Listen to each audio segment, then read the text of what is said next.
So I'm Wendy Hutchinson. I'm alumni Campbell County, and I still reside in Campbell County as well as Longview, Washington. So my background, I moved here in 1989 after graduating with my degrees in engineering from The Ohio State University. I have worked for the coal industry ever since then.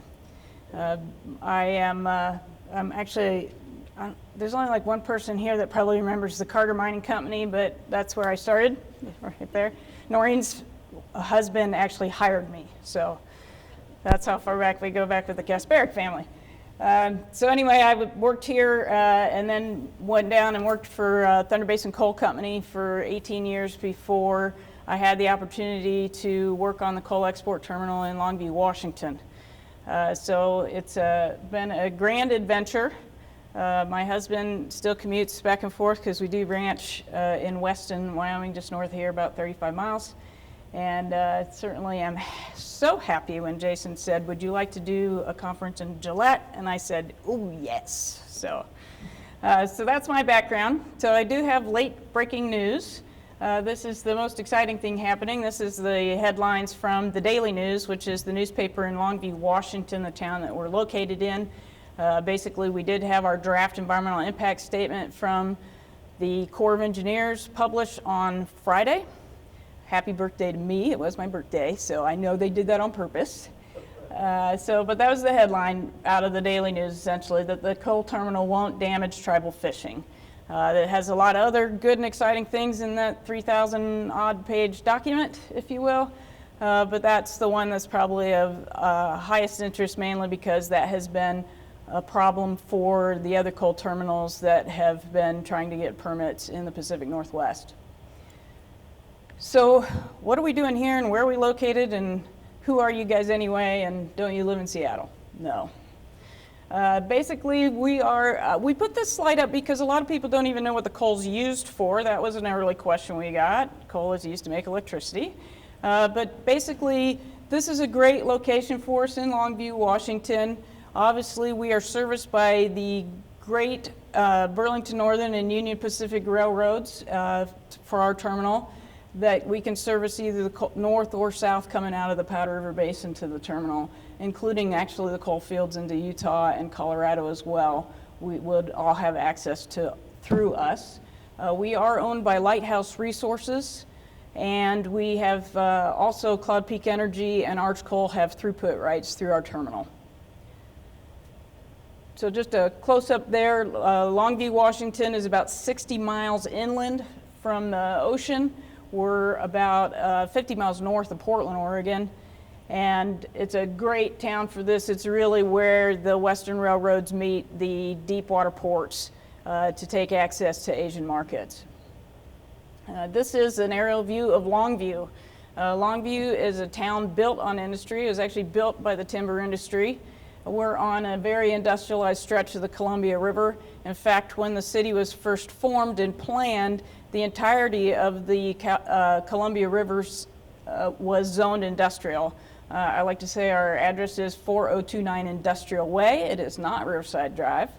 And we are on an old aluminum smelter site that has been in industrial use since 1941.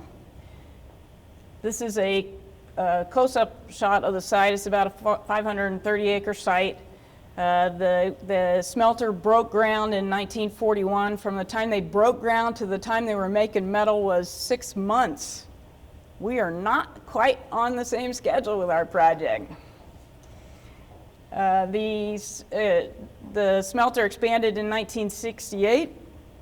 The Reynolds Company ran that until the year 2000, when Alcoa purchased the properties, or all of Reynolds' business, and then about a year later they were forced to divest of this particular asset as well as many others because they were accused of controlling too much of the high-grade aluminum market. And then shortly thereafter, the smelter shut down. This was a big blow to this community. Longview is about the same size as Gillette.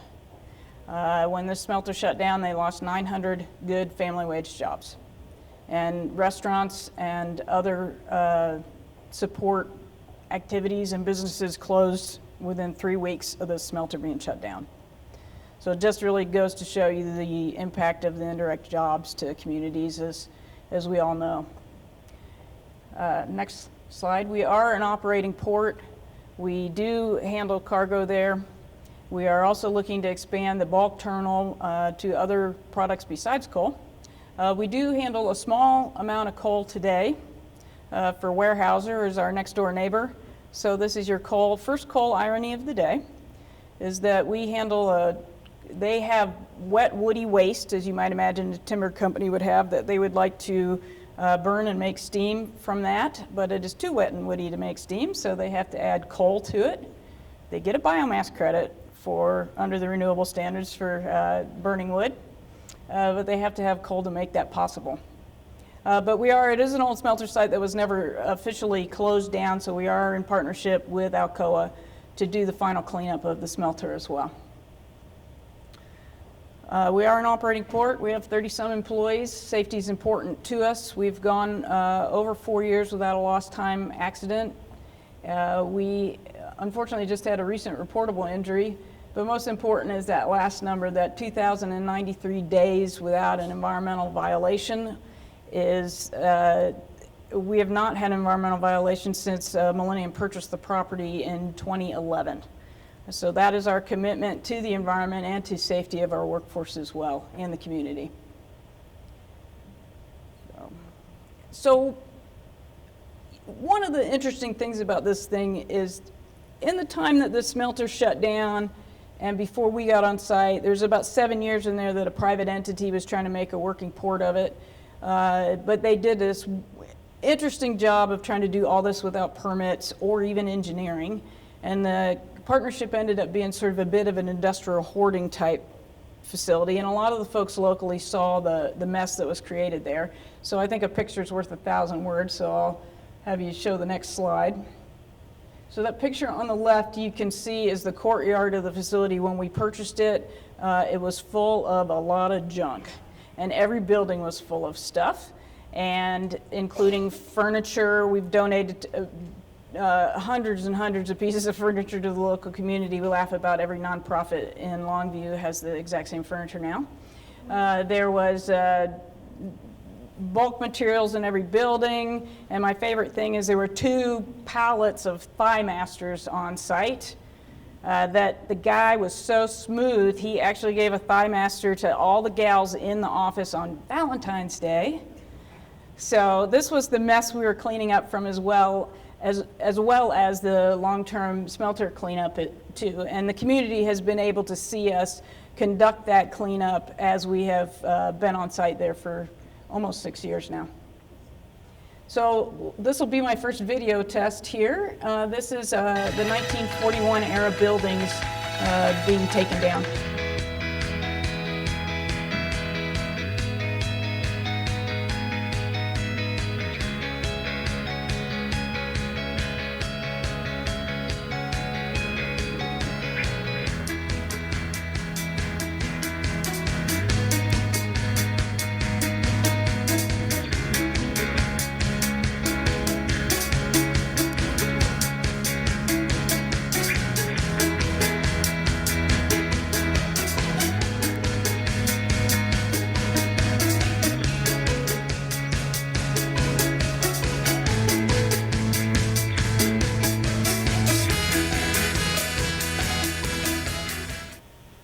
But it gives you an idea of the scale of the demolition project we were also involved with as we try to redevelop this brownfield site into a world-class coal export terminal. So coal export terminal, what the heck is that? If you're used to being a coal miner, I thought I'd go over a little bit of that with you. Of course, this is the why that we're doing it, is essentially the growth in Asia that is expressed here in this video, and the heavy demand still needed for coal on this planet. I don't have to talk to you guys about that much. You know what that is. Our markets are certainly South Korea and Japan, because they are our closest markets, and there is still great growth expected in those markets as well. As you know, Japan has had to move away from nuclear after the Fukushima accident, and they have recently announced that they are planning to build 46 new coal-fired power plants to make up for that generation loss. South Korea also has that in their long-term plans as well. They are building the most efficient coal-fired power plants on the planet, and that is the market that this coal will be going to. This is my next video test. So this is a short video that Millennium explains Bulk our Terminals project. is transforming an old aluminum smelter into a world-class coal export facility in Longview, Washington. While Millennium is an important portal to the Pacific, the story of international trade begins more than 1,000 miles away in Wyoming and Montana, where large layers of high-quality coal sit just beneath the ground. The coal is shaped aerodynamically when loaded into rail cars and sprayed with a sealant to control dust. It then journeys from Montana and Wyoming along established trade routes to Longview, a community built on industry and trade. Millennium is ideally located where existing rail lines meet the deep waters of the Columbia River. For access to export markets, the local rail infrastructure will be upgraded to increase efficiency. At the facility, a rail yard allows for the staging of multiple trains, keeping the rail lines and crossings open. Rail cars are unloaded in an enclosed facility, engineered to protect worker safety and control dust. Once unloaded, conveyors transport the coal to large machines for stockpiling and safe storage. Miles away, sophisticated weather monitoring equipment reports approaching conditions and activates environmental controls if needed. Water used in this process is collected and reused. On site, environmental staff also use an array of advanced tools to monitor that air and water quality standards are met. The coal is transported via enclosed conveyors to awaiting bulk carriers. At the docks, local longshoremen operate a ship loader specifically designed to load coal to control dust. As these ships leave Longview, a community built on trade, they also depart a site committed to environmental responsibility and family wage jobs. Join us at millenniumbulk.com.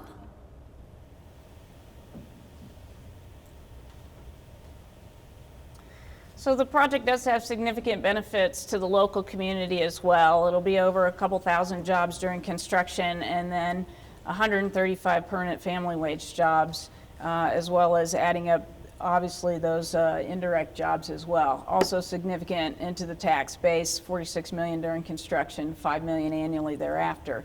So it really is a good project for the community, and we do have good local support for it. All right, so this is the long part, right? One of the things that you may have heard in the newspaper is that we have had an unprecedented scope of study for the state environmental impact statement. They wanted to study the greenhouse gas from when the coal leaves the mine, so essentially the whole rail transportation system from the Powder River Basin through the state of Washington to Longview, plus those activities generated on site, which is not much because frankly we're just taking the coal off of a train, stockpiling it, and putting it on a ship. That is all my project is, and a couple new docks in the Columbia River.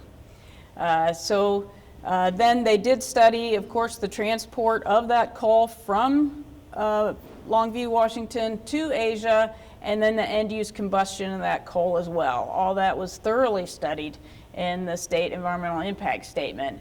This is also the reason for this scope is also the reason why I'm having two impact statements instead of just one.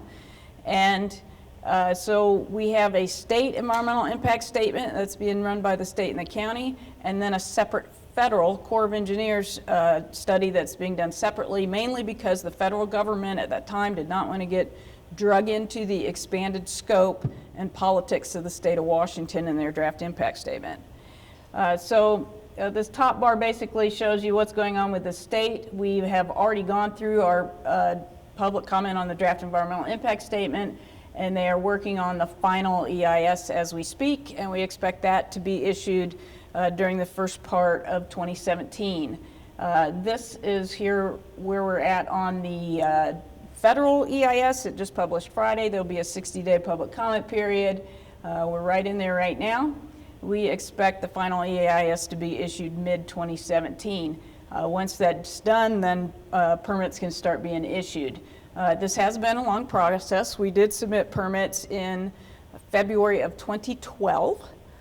So I'll just note that, you know, we've had 4.5 years that we're into the permitting process already. Obviously, we're the coal business. We understand that long permitting processes are base business. I'll just point out that the grain terminal just down the road from us only took about 14 months to do the same thing. So this is our state environmental impact study. I'll just tell you, you know, I helped to get like almost 2 billion tons of coal leased and brought into the Black Thunder mine, and if you stacked up every one of those EISs, they would not be this tall. This is a nearly 4,000 page study, but one of the things that gets passed over is this little check sheet here. Basically, they did a study and found that there would be no impacts really to air quality, water quality, wildlife, fish, etc., etc., etc. No impacts to the natural environment. The only significant impact that they could come up with on the site where we are building is the fact that we're going to tear down buildings that they view as historic. So basically, we're tearing down an old aluminum smelter that's been in decay, I'll just say, for the last decade, and that was the only significant environmental impact they could find on the site. Go ahead. So one of the things that again, this is the state study, not the federal study. In the state study, they are asking us to mitigate for combustion of the coal in Asia. It's not the full amount of the 44 million tons, but it was a modeled amount that they felt was new demand that would be caused by our project, which of course is a little bit interesting to think about how 44 million tons of coal is really a drop in the bucket of a $6 billion, you know, global marketplace for coal in Asia. So I don't know why anyone would build a power plant right now due to the fact that we're going to ship more coal off the United States. When all boils down to it, coal usage in Asia is happening without us. It's happening without the United States in the game, and it will continue to happen even if the United States is not in the game. So what we're really trying to do is just supply energy security for our allies that are going to be burning the coal anyway. We really believe that if they had been consistent with the Tongue River Railroad EIS, it would have showed that every ton of coal going through our port is essentially just displacing a ton of coal coming out of Indonesia. Difficult to read, but we certainly had a lot of people from not just the state of Washington, but also from DC weighing in about concerns about the precedent being set by the state of Washington. Certainly Ross Eisenberg with the National Association of Manufacturers weighed in because he said, you know, when you think about it, all this port is doing is taking the coal off a train and putting it in a ship. And if you want to tag this to every manufacturer, a life cycle analysis, I mean, think about Boeing for a minute. They're the big dog in the room in Washington State.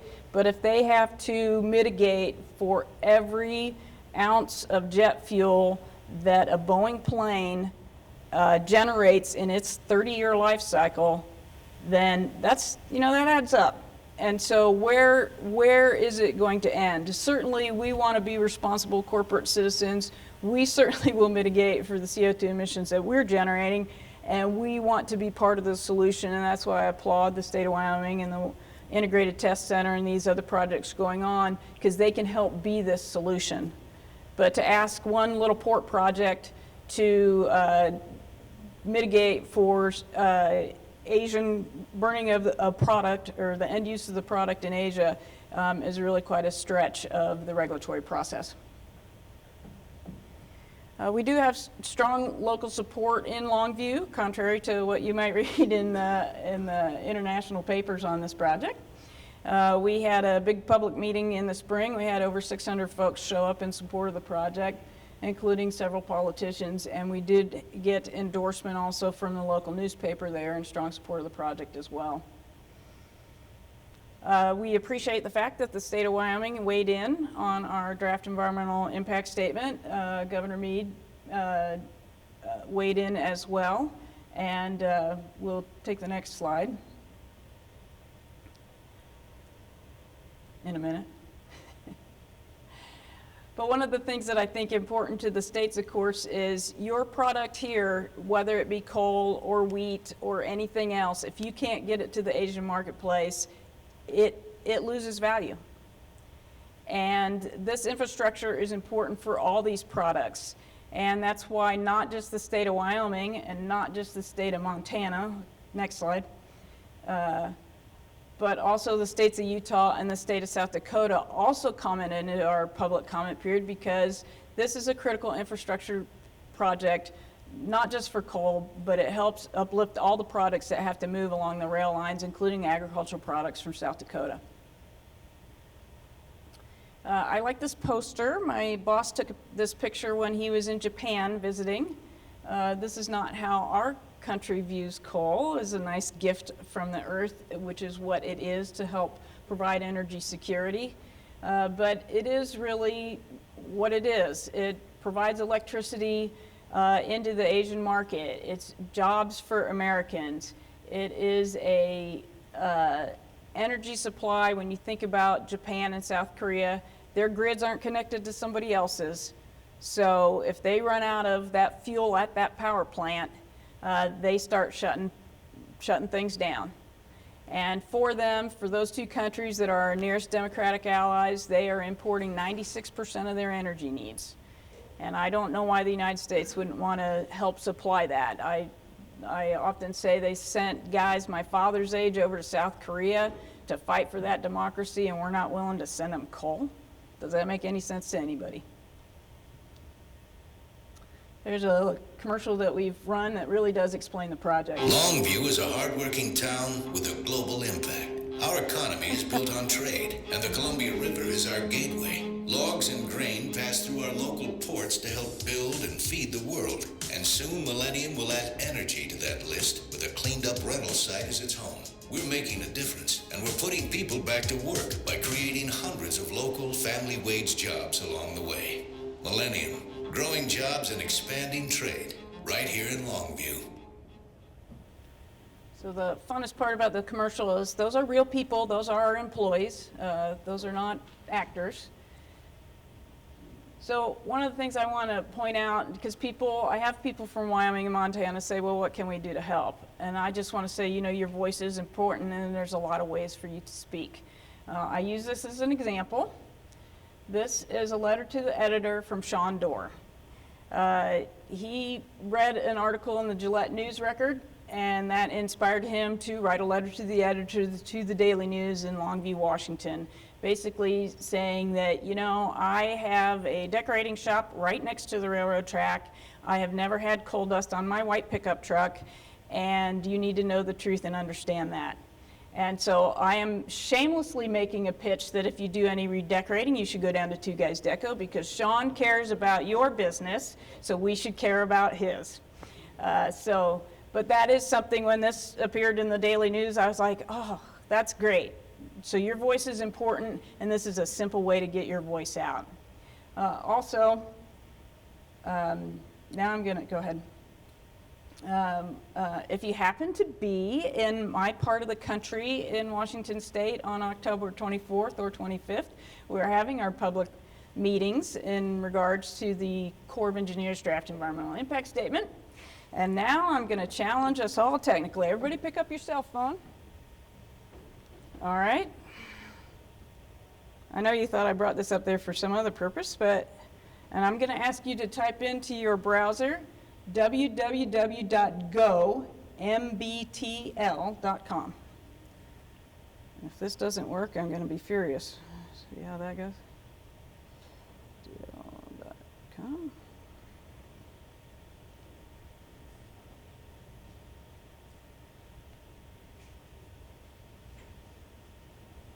And you should hopefully see pop up a little deal there saying we need your help to create jobs, show your support, submit a comment. So I am putting you on the spot here.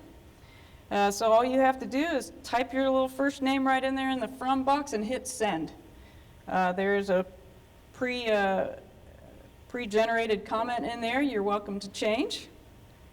And you can add your email address and your zip code if you would like to, but you certainly don't have to.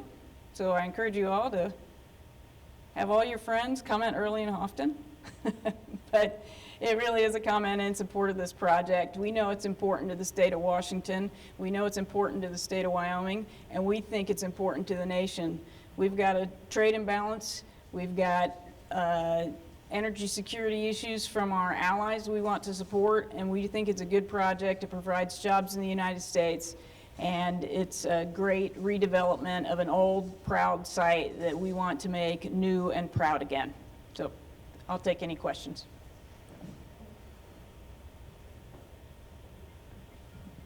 Thank you, Wendy. Just an FYI for you and this crowd, earlier this week I had cause to do this calculation, and when you were talking about jobs, 44 million metric tons would be, and using Black Thunder, NARM, and Antelope as a base, 44 million tons is the equivalent of 700 coal mining jobs in the Powder River Basin. So I do have two questions. One's NEPA and one is SEPA.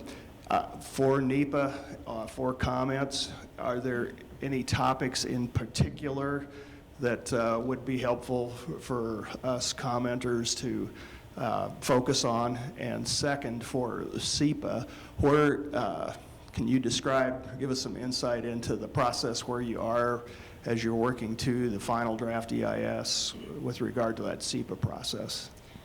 Okay, I'll answer the NEPA question first. We're quite pleased with the NEPA document. Now, I'll confess, it just came out Friday, and I have not read all 3,000 pages. But from our early read of it, it's professionally done, well done, very thorough environmental impact statement.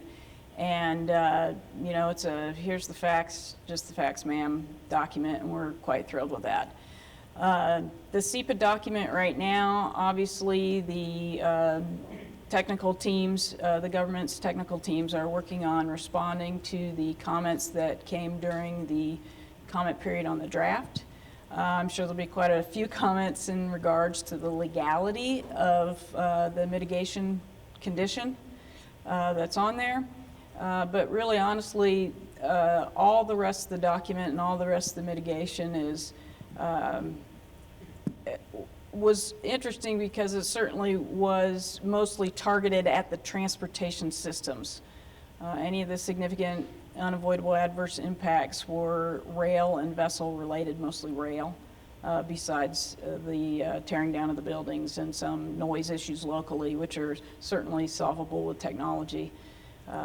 So it's moving forward, and we hope to see what comes out of the final early in the year. So. Wendy, thanks first for coming today. Overall, you're a couple years into this project. If you had a do-over, kind of the lessons learned, would you change your approach in any way, shape, or form based upon what you know now? Well, one of the interesting data points is the county is actually the lead regulatory agency in Washington for us. They are the ones that will issue the shorelines permits for construction. We could have worked directly with the county only. They've been obviously very supportive of the project, but the state of Washington still has the ability to do a supplemental EIS if they thought the county's EIS. So you could ponder whether or not it was a good idea to buddy up with the state right at the get-go, but we certainly wanted their input into the analysis to be certain that the impact statement addressed all the state of Washington's concerns as well. Honestly, I feel really pretty good about where we're at in the community. I mean, we're lucky, I think, that we're an operating entity in town, that we have employees that work there, that are our true spokespeople for the company, and that we have had the opportunity to do the cleanup on site because, we do an open house every year. We have 300 people show up for that open house on site, and people can see that we're putting our money where our mouth is. We are cleaning up a site that has been a disappointment, I'll just say, for the community for the last, since it shut down. So. Hey, Wendy, this is Don. Just Quick question, one. Can you tell us on an annual basis how many people have toured that historic aluminum smelter? Oh, gosh, he's asking how many people have toured a boatload. I'll tell you, I've given some form of this presentation over 200 times. Oh, I was just referring to At the least. aluminum smelter, But the the historic smelter- site. Yeah, but as a historic entity? No, just the Reynolds retirees Yeah, so mainly, not a yeah. significant historic site. Yeah. Sorry. Yeah. And I just want to confirm that the work we've been doing with Duke University on the coal export life cycle analysis confirms exactly what you said about South Korea. They are rapidly converting to ultra supercritical, the most efficient, lowest CO2 emitting coal power plants in the world. Yeah, it's a really good market to be going into. It really is. Tim? Are they transporting the technology for those supercritical coal plants to other countries? Yes, I believe so. In fact, I think Japan's partnered in Don probably knows this better than I do, but I do believe that the government of Japan is even working on one of the projects down in Houston for carbon capture. But yeah, I believe they are. Yeah, both Japan and South Korea have their heavy industry companies that are always interested in being able to export their technology. I should note, though, that even the cleanest ultra supercritical power plants in Japan still are illegal under the Clean Power Plan as set by EPA.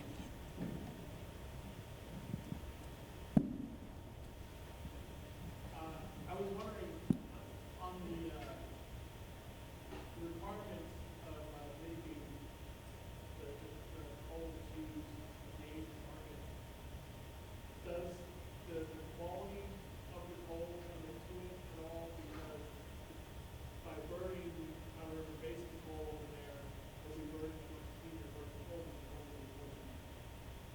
I don't know, is that something that can be taken into account?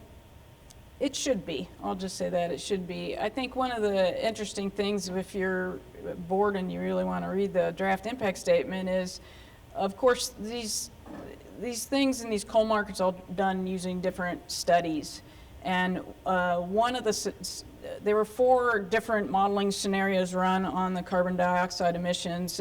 2 of them actually showed a net positive, that the existence of our project would actually reduce carbon dioxide generation in the United States and Asia, and 2 of the scenarios showed the opposite. There's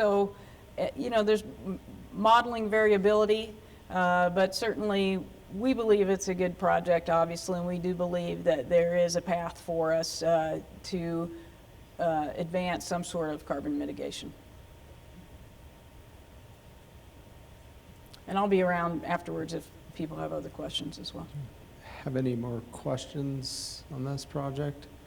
Well, one thing that I do want to sort of put a plug in for the Infrastructure Authority and some of our activities to really drive comments during this period. We sort of developed this, I guess, program and process in April and May last year earlier this year, to sort of help with that state process, and it's staystrongwyoming.com. And so we've got a website, we've got some social media, and the point is getting Wyoming folks, Western PRB folks, to participate in the process. And for those who have not been involved with draft EIS and comments and those sort of things, it's kind of a daunting process. You go to the state's website or Army Corps website and you don't really know how to do it. And so there are a lot of people who do want to participate, but how can we make this easy and know when and how? So similarly to the website that Millennium has created, from a state level, we will be sort of reamping up that machinery in coordination and in support of the Army Corps site. So for those who are social media savvy, we do have Facebook, Twitter, but we also do have the website itself. So for those in-state, that's an additional resource to use. So. Yeah, I do want to note, we certainly got a lot of comments into the process earlier this year. I do want to note, there were about 4,000 comments that were unique, that someone actually sat down and said, here, I've got a comment. Other than that, we got tons and tons of comments that were form letters, as you might have imagined. But of the 4,000 unique comments that came in, 2/3 of those comments were in support of the project. And we have polling that regularly shows 2 out of 3 people really do support the project across the state of Washington. Because, you know, in Wyoming, we like to view ourselves as the cowboy state. In Washington, they view themselves as traders. They view themselves as the gateway to the Pacific. And they get that you can't pick and choose commodities. The market picks and chooses those commodities. And certainly coal is a legal commodity that should be able to come through their state and has been coming through their state for generations. So, and if it doesn't, it's going to come through their state to go out through Canada if it doesn't come through and go out through our port. So, again, we do have a strong, strong local support and good statewide support as well. So, anything else? Anyone else? Okay, well, thanks, right. Wendy. And I'm glad, if anything, we got to keep you in Gillette another week, so. Yeah, I appreciate that. So, somebody,